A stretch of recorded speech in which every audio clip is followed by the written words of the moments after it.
viver, não queremos matar, só queremos plantar. Não queremos riqueza, só queremos certeza. Certeza que um dia o sem terra terá onde morar e onde plantar. Certeza que um dia o sem terra terá onde morar e onde plantar. 11 de fevereiro de 2005, nós estamos aqui na casa do Plínio de Arruda Sampaio, junto com o Juca.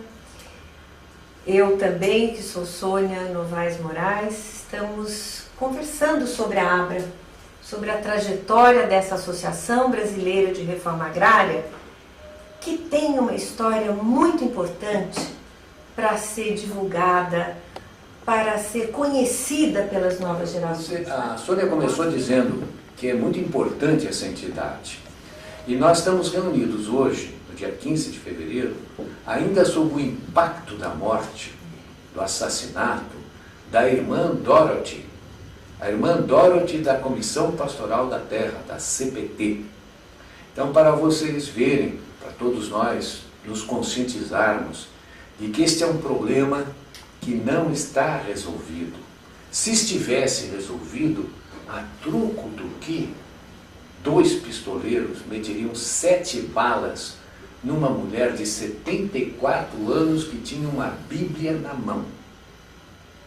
Quer dizer, isto mostra que este problema é um problema importantíssimo, que o povo brasileiro precisa assumir e precisa resolver. Está sendo colocado aqui no significado dessa data de hoje, né? Nós estamos tentando registrar um pouco da história da ABRA. Em um mundo em que, no nosso mundo, né, em um país que se diz superada a questão agrária. No dia 12, houve o assassinato dessa freira. E poucos dias atrás, tem aqui um outro documento, Felisburgo, né? Também uma chacina. Se formos um pouquinho mais atrás, aí, em Pernambuco nós tivemos Assassinato. dentro aqui desse governo, do PT também, para não falar dos outros governos, né, Corumbiara ou Eldorado Carajás. Né? Então acho muito relevante isso, dizer da importância da questão agrária para o Brasil e de uma entidade que permanece esses anos todos. O problema agrário, ele se coloca na agenda política do país como um problema político a ser resolvido assim massivamente no metade dos anos 50. Aí começam a aparecer os projetos de lei, Coutinho Cavalcante, Nestor Joste, vários projetos de lei. Né? Mas isso toma corpo depois que surge uma organização camponesa, chamada Ligas Camponesas. Enquanto não surgiram as Ligas Camponesas, o problema não estava na pauta. Havia pessoas que levantavam, intelectuais, economistas, técnicos, mas o problema não estava na pauta política. Ele vem para a pauta política na hora que os sem terra, lá da Liga Camponesa, lá do Julião, né, começam, do Clodomiro de Moraes, né, lá eles começam a agitar. Aí então vem digamos, para a agenda política. E aí você tem, antes que eles se tornem um problema, digamos, difícil, tenso, um governador muito esperto aqui de São Paulo, um conservador inteligente, chamado Carvalho Pinto, né, aceitou a ideia que veio do Zé Gomes da Silva, que veio do Lorena, que veio do Ivan Cajueiro, a ideia de aproveitar uma fazenda que o Estado tinha lá em Campinas para fazer um programa de reforma agrária. Nesse tempo eu estava no plano de ação do governo, eu era o coordenador do plano de ação do governo. E o José Bonifácio Coutinho Nogueira, que era o secretário da Agricultura, ele nos procurou com essa ideia, dizendo, olha, eu acho que o plano tinha que ter uma parte agrária, e essa parte agrária podia ser a revisão. Então, nós nos entendemos, fizemos o trabalho junto, politicamente, e fizemos a primeira lei de revisão agrária. E o primeiro assentamento agrário do Brasil, que está lá até hoje, que foi tão exitoso que deu o nome ao bairro. O bairro chama-se Bairro da Reforma Agrária. Era um bairro, foi criada a Fazenda Pedra Branca desapropriada, a Fazenda Capivari, ela era ali naquele miolo. E até hoje, esses agricultores que receberam essa terra, Plínio, você sabe disso, né? Você nos ajudou a defendê-los. Os netos desses proprietários são pequenos agricultores extremamente produtivos, com propriedades de 2 a no máximo 5 hectares, exportadores de frutas para a Europa e para o Canadá. E foi com base nessa região que se tornou uma área reformada, na verdade, porque não só aquele bairro teve as suas pequenas propriedades, mas os filhos acabaram comprando mais terras no entorno, né, das fazendas decadentes do café, a Fazenda Pedra Branca e outras fazendas ali na região. Os netos continuaram a produzir. E agora, esses netos, criando seus filhos, também querem se manter na terra. Então, nós tivemos a oportunidade, durante 4 anos de governo do Partido dos Trabalhadores em Campinas, a oportunidade de fazer um programa, um plano de desenvolvimento urbano e rural para defender esse pequeno produtor dos vetores de urbanização da grande metrópole.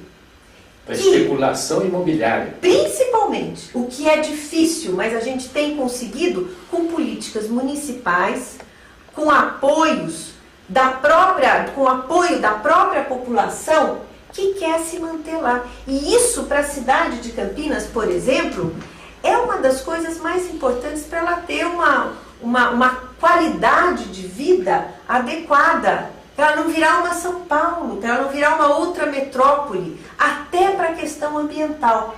Ter uma terra produtiva de pequenos proprietários é importante. Então, para a gente ver como uma coisa que começou lá atrás, hoje tem um sentido extremamente importante nessa nova conjuntura. Até porque são os primórdios da ABRA, da Associação Brasileira da Reforma Agrária. Então nós fomos lá atrás.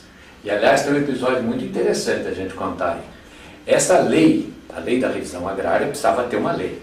E o Carvalho Pinto queria usar o imposto territorial rural para fazer a reforma agrária. Ele disse, eu taxo mais aquela terra menos produtiva e eu dou vantagens para quem cultivar bastante. Então, com isso, eu vou criar um estímulo à divisão. E quando dividir, o Estado entra e ajuda a fazer o assentamento. Essa era a ideia do Carvalho Pinto. Então, precisava uma lei. Então, fizemos a luta da lei. E ganhamos a luta da lei. E no dia, o Carvalho Pinto reuniu todos os prefeitos do interior para promulgar a lei no Palácio. E estava marcado para as 11 horas. 11 horas, meio-dia, meio-dia e meio, 1 hora, e não começa. E eu cheguei e perguntei, mas por que não começa? Se não começa, porque o presidente da Assembleia Legislativa não vem. E aí eu falei, mas por que ele não vem? Se não vem, porque disse que o sogro dele ligou para ele e falou, se for, não dou dinheiro para a próxima eleição. Mas no final nós laçamos o homem, levamos lá e o Carvalho Pinto promulgou a lei. Pois bem, nem um mês depois, os grandes proprietários se reuniram em Brasília, fizeram a primeira reforma, a primeira emenda à Constituição de 46, retiraram o imposto territorial rural, que era do Estado, e passaram para os municípios, para efeito de tirar o instrumento do professor Carvalho Pinto. E por isso que a reforma agrária dele ficou reduzida à fazenda que já tinha sido desapropriada. Então ele resolveu fazer para a questão de ter um exemplo. E fizemos. O exemplo está aí. 40 anos depois, o exemplo está aí. O companheiro que está nos ouvindo é saber que a reforma agrária é uma luta contínua, de várias maneiras. Né? Então eu estava, por exemplo, colocando o seguinte, o primeiro bruto, a primeira ponte assim foi este projeto. Mas em 64, a reforma agrária vem aí então de uma forma tensa, de uma forma conflitiva, de uma forma realmente terrível. E foi no projeto da reforma, no bojo das reformas de base do presidente João Goulart, o projeto da reforma agrária. Me nomearam relator do projeto, provavelmente pela experiência que eu tinha aqui em São Paulo, sabiam que eu tinha trabalhado nisso, então eu fui nomeado relator do projeto da reforma agrária, que foi o projeto que dividiu, que quebrou, que provocou a ruptura do esquema político de sustentação do João Goulart. Porque foi a primeira vez que PSD e PTB não votaram juntos. O PSD votou com a UDN, seu inimigo figadal, né? E o PTB ficou isolado e perdeu, né? Eu era naquele tempo do Partido Democrata Cristão, mas nós éramos um partido pequeno, de modo que eu era o único representante do partido na comissão especial e o relator. E fui derrotado, claro, né? Mas nós demos um parecer favorável e aí juntaram-se os deputados do PSD e os deputados da UDN e nos derrotaram. Eu me lembro que o Brizola estava na nossa comissão e o Brizola fez um discurso violentíssimo, reclamando e tal, e a partir daí é que começou a conspiração para derrubar o Goulart. A partir daí nós não conseguimos aprovar, isso foi em abril de 63, nós não conseguimos aprovar nem uma lei importante até 1º de abril de 1964. Houve um complô. E quem contou isso com todos os detalhes foi o deputado Bilac Pinto, que era o coordenador da conspiração para impedir que o Congresso aprovasse qualquer coisa. E nós lutando lá dentro e um grupo impedindo, para criar uma situação de não governabilidade e com isso favorecer o golpe militar. Essa lei da reforma agrária que nós tentamos fazer em 64 provocou essa ruptura, perdeu-se a lei, o Goulart caiu, mas a agitação em torno da reforma agrária era tão grande e o problema era tão real que os militares resolveram fazer uma lei de reforma agrária. Até hoje não tenho dúvida se eles fizeram isso um pouco para dar uma satisfação para a opinião pública ou se eles fizeram isso porque estavam assustados mesmo com a agitação no campo. O fato concreto é que fizeram uma lei, né? Fizeram uma lei e cometeram um erro. Puseram o Zé Gomes da Silva para ser o homem, para fazer a lei e para ser o primeiro diretor da Supra, que chamava naquele tempo. Só que o Zé Gomes acreditava na reforma agrária. Era um homem que de fato acreditava na reforma agrária. Então ele fez uma lei muito bem feita, porque ele conhecia o assunto, né? E ele foi o presidente que criou, de fato começou a fazer. Evidentemente não durou muito. Fizeram um complô, tiraram o Zé Gomes, e aí então o Zé Gomes, o Lorena e a turma dele, para não deixar cair a peteca, para não deixar morrer o assunto da reforma agrária, eles resolveram formar uma sociedade civil para debater a lei da reforma agrária do governo militar. Então não era para defender essa lei. Então não era possível nenhum moban em cima deles, nenhum doicode em cima deles. Primeiro porque eram professores universitários, empresários. O Zé Gomes era, aliás, um fazendeiro fantástico, ganhava tudo que é prêmio de eficiência produtiva, tudo, restauração de solo, tudo, entendeu?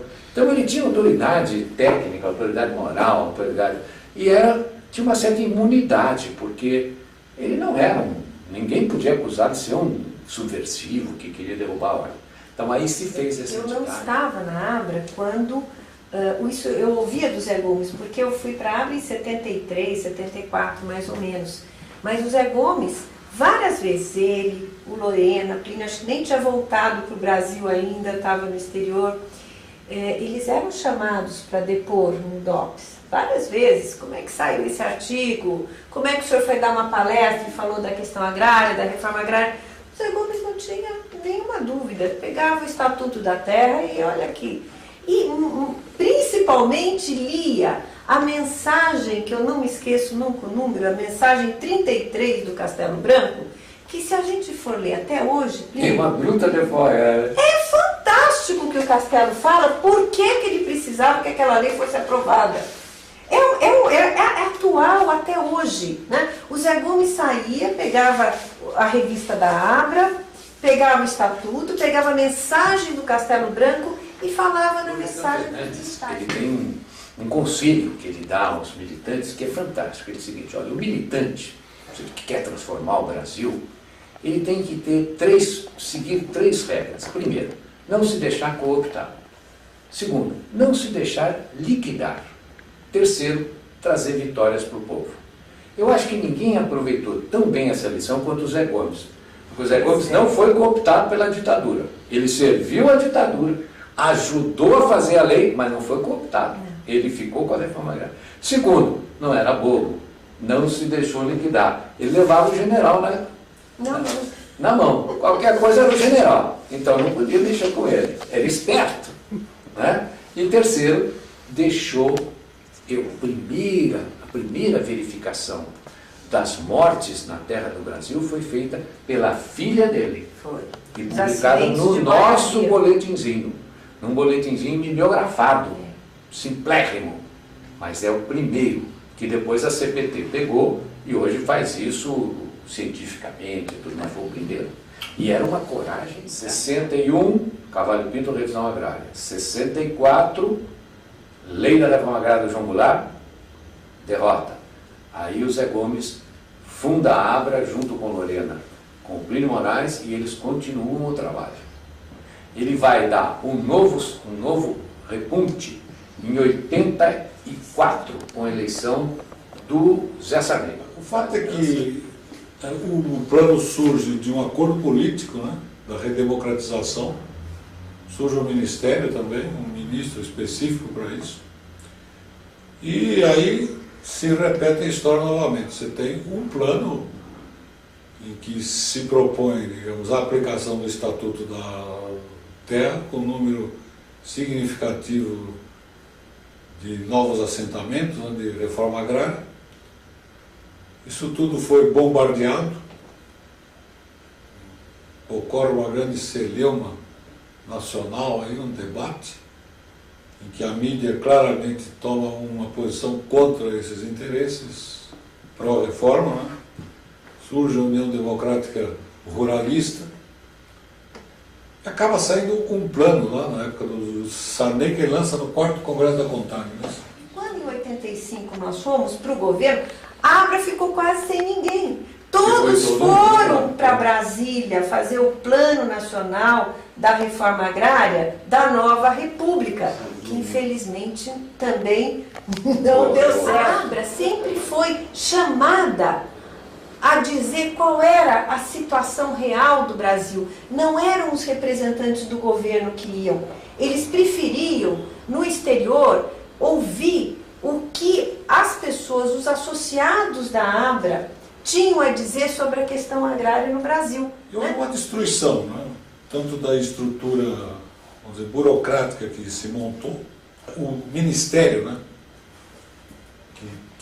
Que havia sido construído para isso, acaba desaparecendo também, tem uma sucessão de ministros, né? O plano ele não se concretiza, simplesmente ele não se concretiza. Ele é bombardeado de várias formas. A reforma agrária vem por surtos, vocês já perceberam isso. Um surto, 50, 60, 64, afundou. Aí o Zé Gomes consegue manter, a Abra consegue manter o assunto sem morrer, à luz da lamparina. Em 84 ela vem à tona, faz um rebu, etc., afunda de novo. Quando é que ela vai reaparecer? Pelo sucesso. Com o governo Lula. Não, mas ela surge antes, não foi que eu queria só, desculpa eu colocar mais um pedaço aí da história, porque realça, digamos, o papel dos atores que eu acho os principais. Ela ressurge muito forte quando vem o massacre de Eldorado do Carajás. E tem a marcha do MST lá para Brasília. Os movimentos sociais falam. Exatamente. E reclamam. Aí surge. E agora surge a questão do governo Lula. E só para resumir, quer dizer, a gente poderia pôr aí, nessa linha da história que o Plínio está dizendo, que vocês acrescentam, né? Tem o Sarney, não é isso? Depois temos a eleição do Collor, né? Que é um desastre para a reforma agrária, muita coisa. Depois o impeachment do Collor, o presidente, o Itamar Franco, tenta fazer alguma coisa, põe o russo lá, não é?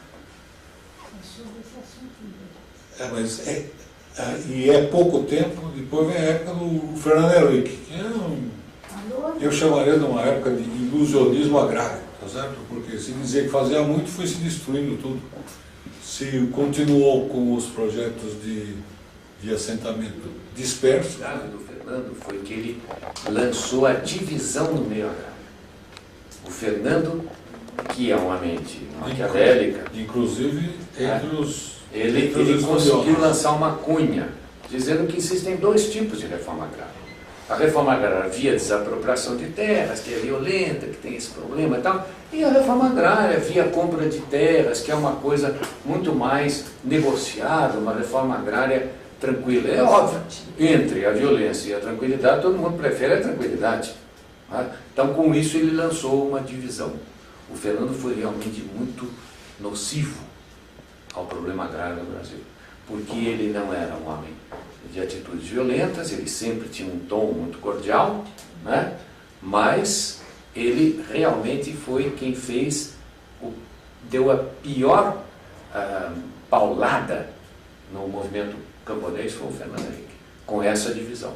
E com essa ideia, porque ele criou um núcleo de pensamento no MILAD, no Ministério da Reforma Agrária. Ele criou um núcleo de pensamento que desenvolveu essa ideia e que ficou uma espécie de senso comum, o de que a reforma agrária é algo superado, né?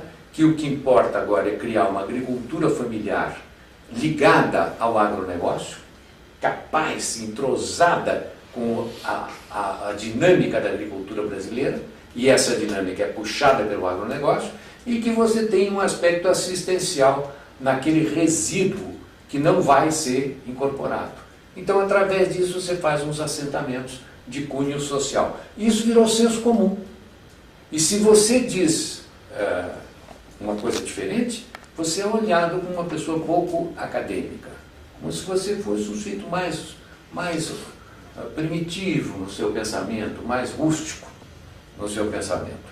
E isso está em tudo que é jornal, está em tudo que é página 3 da Folha, tudo que é em caderno agrícola do Estadão, tudo que é em coisa do Jornal do Brasil. Essas são as pessoas que têm tribuna e, portanto, passam essa ideia absolutamente equivocada. Não, é que a partir daí ela não sai mais. Não. Quando o MST faz a passeata dos 100 mil, em 95, ele deixou a reforma agrária permanentemente na agenda. Ela não saiu mais. E ela vai tentar se materializar no primeiro Plano Nacional de Reforma Agrária, em que aqui estão 3 pessoas que ajudaram a fazer. Nós juntamos todo esse grupo antigo para fazer o plano. Juntamos 50 funcionários do INCRA, 50 funcionários do INCRA, que trabalharam para fazer o plano. Fizemos um seminário com 70 funcionários selecionados pelo próprio funcionalismo do INCRA para discutir o primeiro borrador, o primeiro rascunho do plano. Consultamos todas as entidades do campo, todas, e mandaram representantes para trabalhar o trabalho. E fizemos o Plano Nacional, o segundo Plano Nacional de Reforma Agrária, no qual propunhamos 1 milhão de famílias assentadas em convidado pelo Plínio, né? E éramos um grupo de 8 professores técnicos, né? Etc. Que por mais erro que houvesse nos dados cadastrais, havia terra de sobra, tanto terras que estão no cadastro, terras não produtivas, tá certo? São dados cadastrais, dados do próprio governo, como terras devolutas. A tristeza é que o governo Lula, um governo comprometido com a reforma agrária, um governo que vem de um partido cujo primeiro item da plataforma em todas as eleições chamava-se reforma agrária.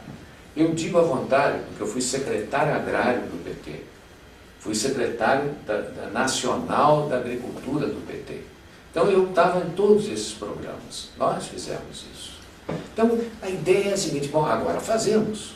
Fizemos cálculo de terras públicas, devolutos, fizeram várias estimativas, todas elas muito superiores à necessidade que o plano mostrava. E devolutas tinham 100 e tantos milhões de hectares, né?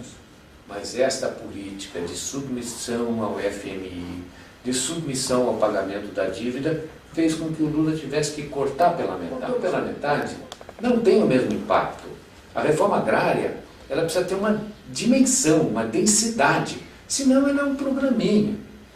Ela não é um programa. Nem essa metade está sendo. Deixou de ser o espaço onde toda a crítica e a autocrítica era feita, né? E é feita. Isso que é independentemente de estar ou não no governo. O problema é que, no meu modo de ver, houve um processo parecido com o que aconteceu nos outros governos. Eu estou com medo que uma frase que está em um documento do governo do Fernando Henrique seja real também para o governo Lula.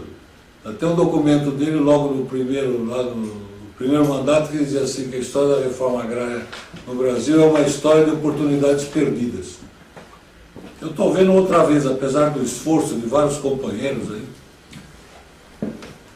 inclusive dentro das instituições como o INCRA, né, você tem uma performance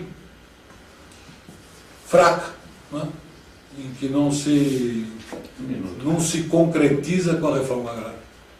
Não concretizam, estão colocadas, né, no modo que a legislação nossa foi sendo moldada, o modo também em que se foi desqualificando a questão agrária, os movimentos sociais, né, muito intenso pela imprensa, também por intelectuais, né? Você desqualifica com as políticas distributivas aqui no Brasil hoje, né? Desqualifica. E a reforma agrária cai nesse conjunto. O governo Lula, na minha opinião pessoal, não está se diferenciando nessa história. Não está. Mantendo a situação no campo. E basta ver aqui, eu estou aqui com um documento sobre Felisburgo. Estou com outro aqui do assassinato da irmã Dorothy, né? E estou aqui com o Fórum Nacional de Reforma Agrária e Justiça no campo, né? Eu tirei hoje pela internet aqui, e a primeira que surge aqui é a ABRA também, nesse conjunto de várias instituições que assinam, né? Chama-se Agrobanditismo faz mais uma vítima. Agrobanditismo.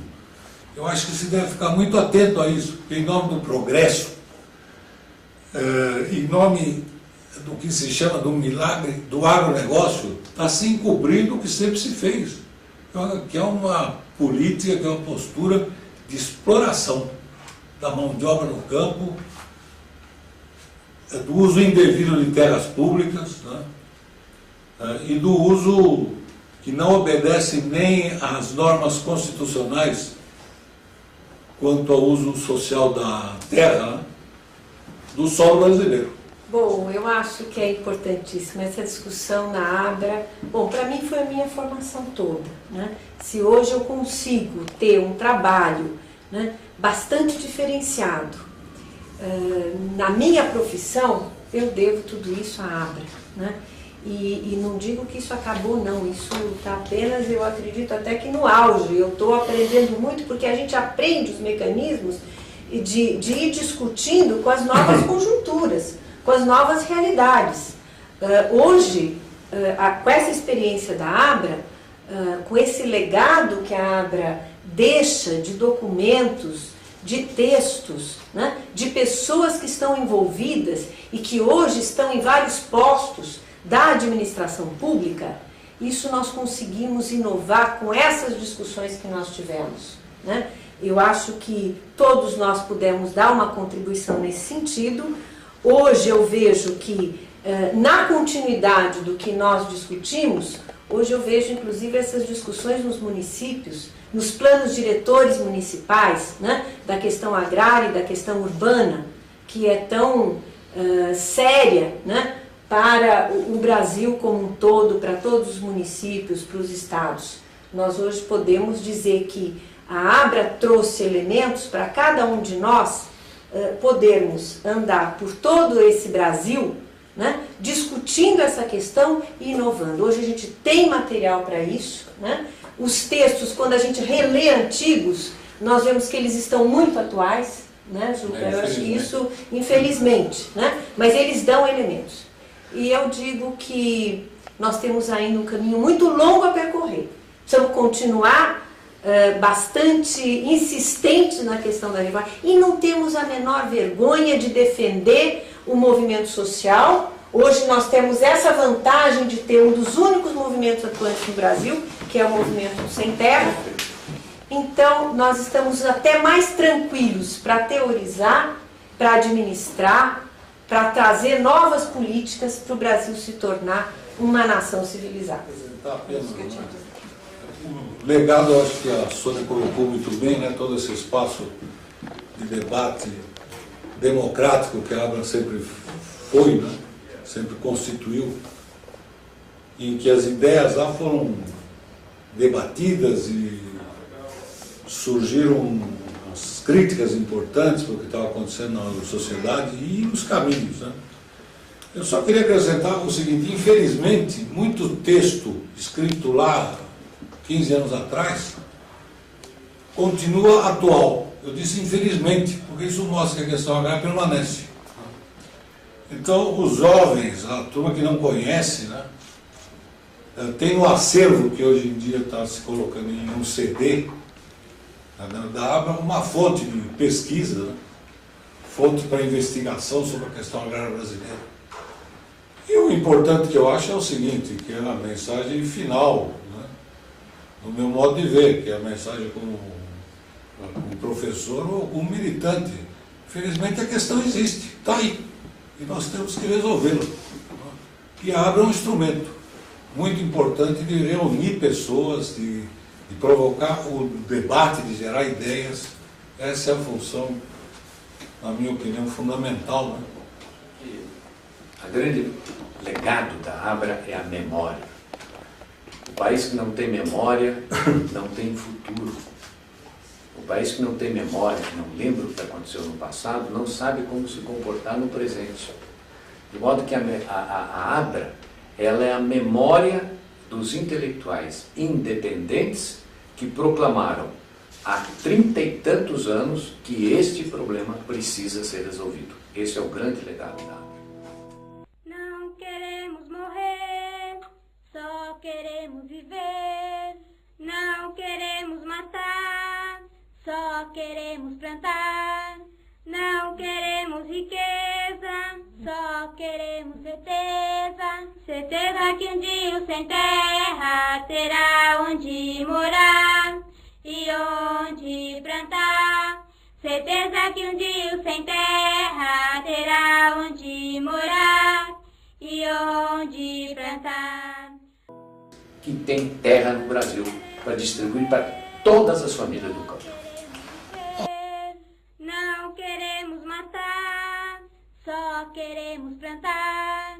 Não queremos riqueza, só queremos certeza. Certeza que um dia o sem terra terá onde morar e onde plantar. Primeiro, digamos, o primeiro bruto, a primeira ponte assim foi este projeto.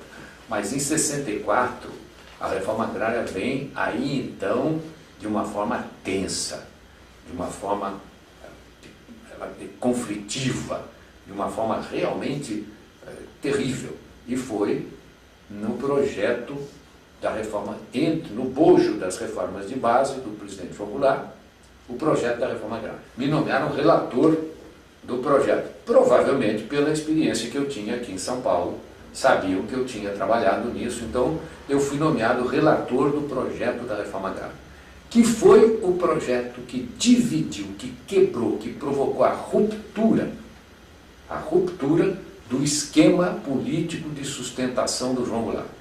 Porque foi a primeira vez que PSD e PTB não votaram juntos. O PSD votou com a UDN, seu inimigo figadão, né? E o PTB ficou isolado e perdeu, né? Eu era naquele tempo do Partido Democrata Cristão, mas nós éramos um partido pequeno, de modo que eu era o único representante do partido na comissão especial e o relator. E fui derrotado, claro, né? Mas nós demos um parecer favorável e aí juntaram-se os deputados do PSD e os deputados da UDN e nos derrotaram. Eu me lembro que o Brizola estava na nossa comissão e o Brizola fez um discurso violentíssimo, reclamando e tal, e a partir daí é que começou a conspiração para derrubar o Goulart. A partir daí nós não conseguimos aprovar, isso foi em abril de 63, nós não conseguimos aprovar nem uma lei importante até 1º de abril de 1964. Houve um complô. E quem contou isso com todos os detalhes foi o deputado Bilac Pinto, que era o coordenador da conspiração para impedir que o Congresso aprovasse qualquer coisa.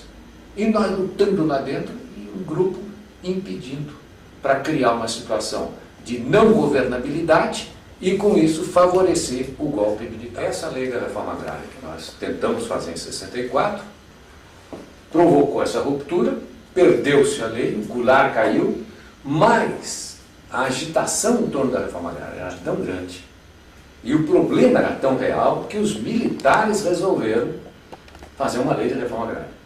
Até hoje não tenho dúvida se eles fizeram isso um pouco para dar uma satisfação para a opinião pública ou se eles fizeram isso porque estavam assustados. Hoje, com essa experiência da Abra, com esse legado que a Abra deixa de documentos, de textos, né, de pessoas que estão envolvidas e que hoje estão em vários postos da administração pública, isso nós conseguimos inovar com essas discussões que nós tivemos, né? Eu acho que todos nós pudemos dar uma contribuição nesse sentido. Hoje eu vejo que, na continuidade do que nós discutimos, hoje eu vejo inclusive essas discussões nos municípios, nos planos diretores municipais, né, da questão agrária e da questão urbana, que é tão séria, né, para o Brasil como um todo, para todos os municípios, para os estados. Nós hoje podemos dizer que a Abra trouxe elementos para cada um de nós podermos andar por todo esse Brasil, né, discutindo essa questão e inovando. Hoje a gente tem material para isso, né? Os textos, quando a gente relê antigos, nós vemos que eles estão muito atuais, né, Juca? Eu acho que isso, infelizmente, né? Mas eles dão elementos. E eu digo que nós temos ainda um caminho muito longo a percorrer. Precisamos continuar bastante insistentes na questão da reforma e não temos a menor vergonha de defender o movimento social. Hoje nós temos essa vantagem de ter um dos únicos movimentos atuantes no Brasil, que é o movimento Sem Terra. Então nós estamos até mais tranquilos para teorizar, para administrar, para trazer novas políticas para o Brasil se tornar uma nação civilizada. O legado, eu acho que a Sônia colocou muito bem, né, todo esse espaço de debate democrático que a Abra sempre foi, né, sempre constituiu, em que as ideias lá foram debatidas e surgiram as críticas importantes para o que estava acontecendo na sociedade e os caminhos, né? Eu só queria acrescentar o seguinte: infelizmente, muito texto escrito lá 15 anos atrás continua atual. Eu disse infelizmente, porque isso mostra que a questão agrária permanece. Então, os jovens, a turma que não conhece, né, tem no acervo que hoje em dia está se colocando em um CD, da ABRA, uma fonte de pesquisa, né? Fonte para investigação sobre a questão agrária brasileira. E o importante que eu acho é o seguinte, que é a mensagem final, né? No meu modo de ver, que é a mensagem como professor ou como militante. Felizmente a questão existe, está aí, e nós temos que resolvê-la. Grupo impedindo para criar uma situação de não governabilidade e, com isso, favorecer o golpe militar. Essa lei da reforma agrária que nós tentamos fazer em 64 provocou essa ruptura, perdeu-se a lei, o Goulart caiu, mas a agitação em torno da reforma agrária era tão grande e o problema era tão real que os militares resolveram fazer uma lei de reforma agrária. Até hoje não tenho dúvida se eles fizeram isso um pouco para dar uma satisfação para a opinião pública ou se eles fizeram isso porque estavam assustados mesmo com a agitação no campo. O fato concreto é que fizeram uma lei. Né? Fizeram uma lei e cometeram um erro. Puseram o Zé Gomes da Silva para ser o homem, para fazer a lei e para ser o primeiro diretor da Supra, que chamava naquele tempo. Só que o Zé Gomes acreditava na reforma agrária. Era um homem que de fato acreditava na reforma agrária. Então ele fez uma lei muito bem feita, porque ele conhecia o assunto, né? E ele foi o presidente que criou, de fato começou a fazer. Evidentemente não durou muito. Fizeram um complô, tiraram o Zé Gomes. E aí então o Zé Gomes, o Lorena e a turma dele, para não deixar cair a peteca, para não deixar morrer o assunto da reforma agrária, eles resolveram formar uma sociedade civil para debater a lei da reforma agrária do governo militar. Então não era para defender essa lei. Então não era possível nenhum banho em cima deles, nenhum dói-code em cima deles. Primeiro porque eram professores universitários, empresários. O Zé Gomes era, aliás, um fazendeiro fantástico. Ganhava tudo que é prêmio de eficiência produtiva, tudo, restauração de solo, tudo. Entendeu? Então ele tinha autoridade técnica, autoridade moral, autoridade. E tinha uma certa imunidade, porque ele não era ninguém podia acusar de ser um subversivo que queria derrubar a ordem. Então aí se fez essa Eu não estava na Abra quando isso eu ouvia do Zé Gomes, porque eu fui para a Abra em 73, 74 mais ou menos. Mas o Zé Gomes, várias vezes, ele, o Lorena, Plínio, acho que nem tinha voltado para o Brasil ainda, estava no exterior, eles eram chamados para depor no DOPS. Várias vezes, como é que saiu esse artigo, como é que o senhor foi dar uma palestra e falou da questão agrária, da reforma agrária. O Zé Gomes não tinha nenhuma dúvida, pegava o Estatuto da Terra e olha aqui.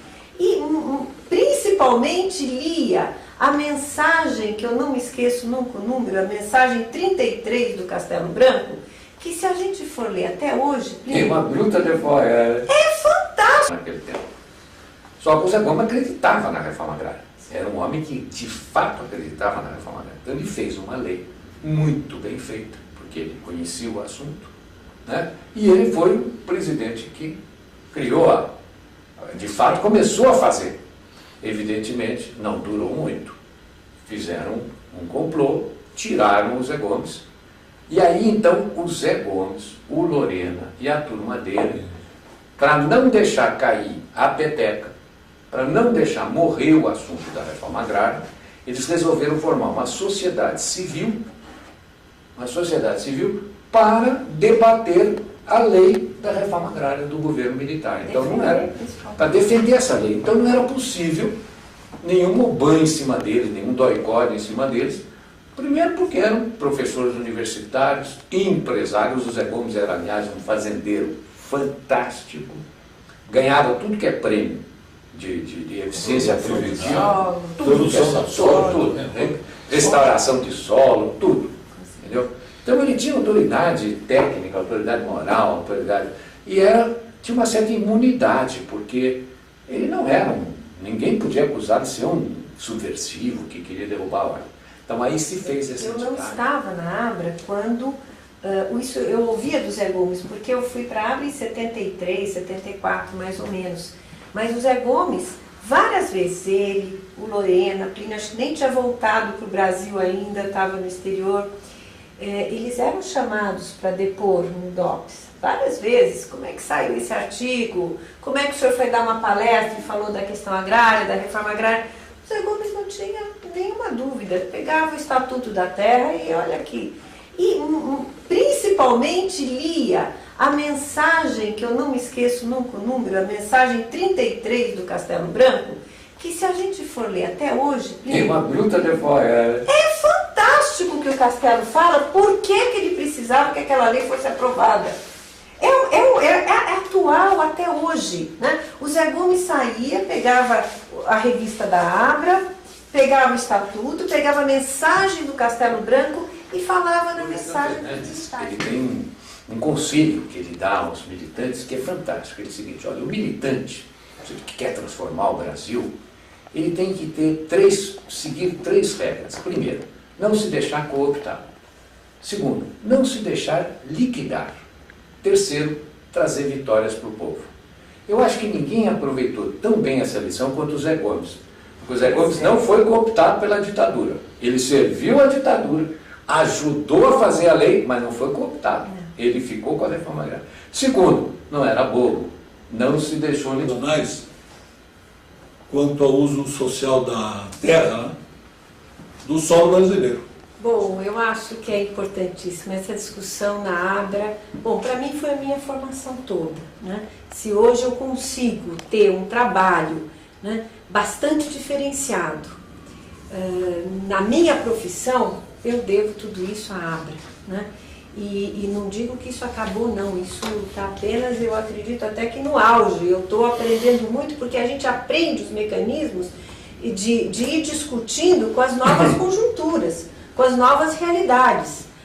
Hoje, com essa experiência da Abra, com esse legado que a Abra deixa de documentos, de textos, né, de pessoas que estão envolvidas e que hoje estão em vários postos da administração pública, isso nós conseguimos inovar com essas discussões que nós tivemos, né? Eu acho que todos nós pudemos dar uma contribuição nesse sentido. Hoje eu vejo que, na continuidade do que nós discutimos, hoje eu vejo inclusive essas discussões nos municípios, nos planos diretores municipais, né, da questão agrária e da questão urbana, que é tão séria, né, para o Brasil como um todo, para todos os municípios, para os estados. Nós hoje podemos dizer que a Abra trouxe elementos para cada um de nós podermos andar por todo esse Brasil, né, discutindo essa questão e inovando. Hoje a gente tem material para isso, né? Os textos, quando a gente relê antigos, nós vemos que eles estão muito atuais, né, Juca? Eu acho que isso, infelizmente, né? Mas eles dão elementos. E eu digo que nós temos ainda um caminho muito longo a percorrer. Precisamos continuar bastante insistentes na questão da reforma e não temos a menor vergonha de defender o movimento social. Hoje nós temos essa vantagem de ter um dos únicos movimentos atuantes no Brasil, que é o movimento Sem Terra. Então nós estamos até mais tranquilos para teorizar, para administrar, para trazer novas políticas para o Brasil se tornar uma nação civilizada. O legado, eu acho que a Sônia colocou muito bem, né, todo esse espaço de debate democrático que a Abra sempre foi, né, sempre constituiu, em que as ideias lá foram debatidas e surgiram as críticas importantes para o que estava acontecendo na sociedade e os caminhos, né? Eu só queria acrescentar o seguinte: infelizmente, muito texto escrito lá 15 anos atrás, nem um mês depois, os grandes proprietários se reuniram em Brasília, fizeram a primeira reforma, a primeira emenda à Constituição de 46, retiraram o imposto territorial rural, que era do Estado, e passaram para os municípios, para efeito de tirar o instrumento do professor Cavallo Pinto. E por isso que a reforma agrária dele ficou reduzida à fazenda que já tinha sido desapropriado. Então ele resolveu fazer para a questão de ter um exemplo. E fizemos. O exemplo está aí. 40 anos depois, o exemplo está aí. O companheiro que está nos ouvindo é saber que a reforma agrária é uma luta contínua, de várias maneiras. Né? Então eu estava, por exemplo, colocando o seguinte, o primeiro digamos, o primeiro bruto, a primeira ponte assim foi este projeto. Mas em 64, a reforma agrária vem aí então de uma forma tensa, de uma forma conflitiva, de uma forma realmente terrível. E foi no projeto da reforma, no bojo das reformas de base do presidente João Goulart, o projeto da reforma agrária. Me nomearam relator do projeto, provavelmente pela experiência que eu tinha aqui em São Paulo, sabiam que eu tinha trabalhado nisso, então eu fui nomeado relator do projeto da reforma agrária, que foi o projeto que dividiu, que quebrou, que provocou a ruptura do esquema político de sustentação do João Goulart. Porque foi a primeira vez que PSD e PTB não votaram juntos. O PSD votou com a UDN, seu inimigo Figadal. Né? E o PTB ficou isolado e perdeu. Né? Eu era, naquele tempo, do Partido Democrata Cristão, mas nós éramos um partido pequeno, de modo que eu era o único representante do partido na comissão especial e o relator. E fui derrotado, claro. Né? Mas nós demos um parecer favorável e aí juntaram-se os deputados do PSD e os deputados da UDN e nos derrotaram. Eu me lembro que o Brizola estava na nossa comissão e o Brizola fez um discurso violentíssimo, reclamando e tal, e a partir daí é que começou a conspiração para derrubar o Goulart. A partir daí nós não conseguimos aprovar, isso foi em abril de 63, nós não conseguimos aprovar nem uma lei importante até 1º de abril de 1964. Houve um complô. Quando a gente relê antigos, nós vemos que eles estão muito atuais, né, Juca? Eu acho que isso, infelizmente, né? Mas eles dão elementos. E eu digo que nós temos ainda um caminho muito longo a percorrer. Precisamos continuar bastante insistentes na questão da reforma e não temos a menor vergonha de defender o movimento social. Hoje nós temos essa vantagem de ter um dos únicos movimentos atuantes no Brasil, que é o movimento Sem Terra. Então nós estamos até mais tranquilos para teorizar, para administrar, para trazer novas políticas para o Brasil se tornar uma nação civilizada. O legado, eu acho que a Sônia colocou muito bem, né? Todo esse espaço de debate democrático que a Abra sempre foi, né? Sempre constituiu, em que as ideias lá foram debatidas e surgiram as críticas importantes para o que estava acontecendo na sociedade e os caminhos, né? Eu só queria acrescentar o seguinte: infelizmente, muito texto escrito lá 15 anos atrás continua atual. Eu disse infelizmente, porque isso mostra que a questão agrária permanece. Então, os jovens, a turma que não conhece, né, tem no acervo que hoje em dia está se colocando em um CD da Abra uma fonte de pesquisa, né, fonte para investigação sobre a questão agrária brasileira. E o importante que eu acho é o seguinte, que é a mensagem final, né, no meu modo de ver, que é a mensagem como professor ou como militante. Infelizmente a questão existe, está aí, e nós temos que resolvê-la. E a Abra é um instrumento muito importante de reunir pessoas, de provocar o debate, de gerar ideias. Essa é a função, na minha opinião, fundamental, né? O grande legado da Abra é a memória. O país que não tem memória não tem futuro. O país que não tem memória, que não lembra o que aconteceu no passado, não sabe como se comportar no presente.